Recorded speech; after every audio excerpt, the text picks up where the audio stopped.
दोस्तों, Norway Europe का एक छोटा सा देश है जो एरिया के हिसाब से हमारे राजस्थान जितना बड़ा होगा और वहाँ के पॉपुलेशन 50 पर लाख के करीब है। 1960s में नॉर्वे बांग्लादेश जैसा एक अंडर डेवलप्ड कंट्री था, पर आज Norway GDP per capita growth के मामले में वो हमसे भी बहुत आगे है। वो वर्ल्ड की नंबर 3 रैंक पर है।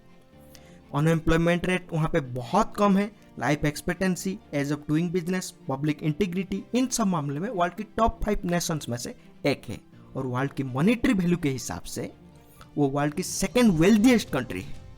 तो नॉर्वे ने इतने कम वक्त में इतने कुछ कैसे अचीव कर लिया, आइए जानते हैं।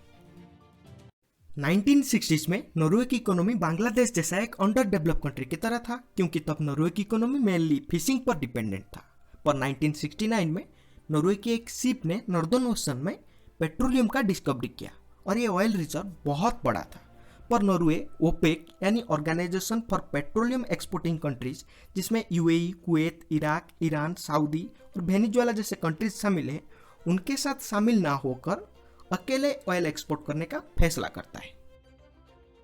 नॉर्वे की गवर्नमेंट ने ऑयल इंडस्ट्री को प्राइवेटाइज ना करके खुद की एक कंपनी स्टार्ट ऑयल नाम से शुरुआत किया।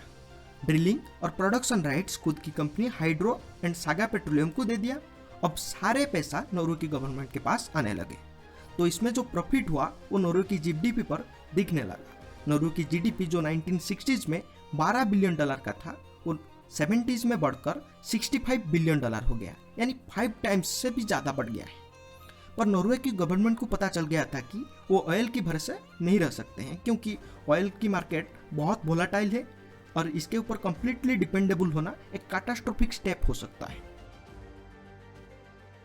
तो नॉर्वे की गवर्नमेंट ने डिसाइड किया कि वो इन पैसों को बाकी देश की तरह अपनी इंफ्रास्ट्रक्चर डेवलपमेंट, टैक्स रिडक्शन या फिर बुर्ज खलीफा जैसे इमारतें बनाने में इन्वेस्ट नहीं करेगा।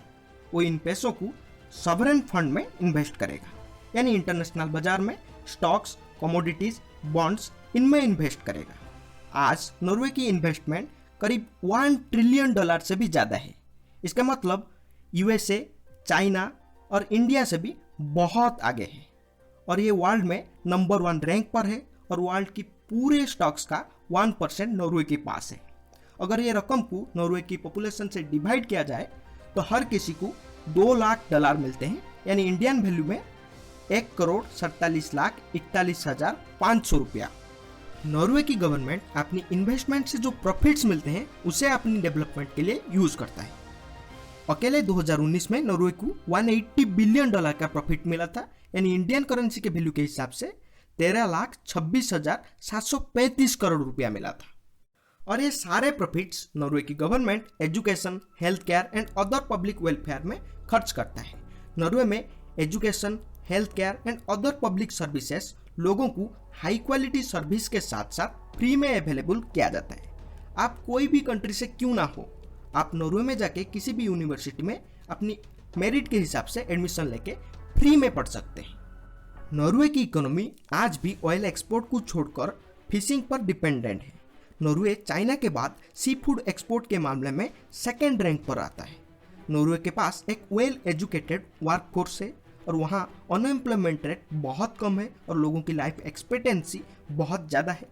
ये सारे नॉर्वे की इकोनॉमी में मेजर रोल प्ले करते हैं।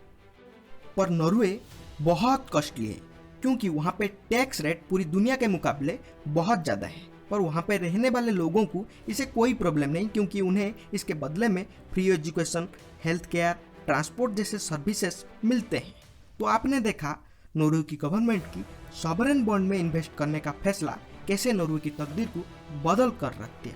पर नॉर्वे की गवर्नमेंट कभी भी टोबैको, अल्कोहल, वेपन मैन्युफैक्चरिंग या फिर नेचर को सीवियर डैमेज पहुंचाने वाले कंपनीज में इन्वेस्टमेंट नहीं करता है।